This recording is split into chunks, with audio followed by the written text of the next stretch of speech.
رحمۃ اللہ علیہ کا شمار اللہ کے بہت بڑے اولیاء کرام میں ہوتا ہے، لیکن ان کی زندگی کا آغاز ایک بدکار اور ڈاکو کے طور پر ہوا تھا۔ وہ قافلوں کو لوٹنے اور لوگوں کو خوف زدہ کرنے کے لیے مشہور تھے۔ ان کے دل میں نہ اللہ کا خوف تھا اور نہ ہی نیکی کی کسی قسم کا جذبہ تھا۔ ایک رات حضرت فضیل بن عیاض رحمۃ اللہ علیہ کسی قافلے کو لوٹنے کے ارادے سے جا رہے تھے۔ راستے میں انہوں نے ایک مقام سے قرآن کی تلاوت کی آواز سنی، الم یان للذین آمنوا ان تخشع قلوبهم لذکر اللہ، کہ کیا ایمان والوں کے لیے وہ وقت نہیں آیا کہ ان کے دل اللہ کے ذکر سے نرم ہو جائے۔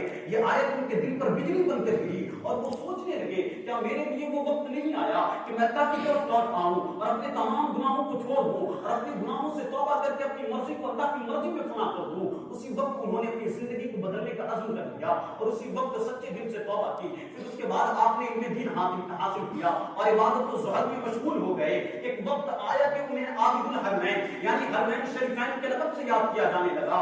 آپ لوگوں کو نصیحت کر کے کہ اے لوگوں گناہوں سے بچو اور توبہ کے دروازے پر آ جاؤ، اس لیے کہ اللہ تعالیٰ ہر توبہ کرنے والے کو قبول فرمائے۔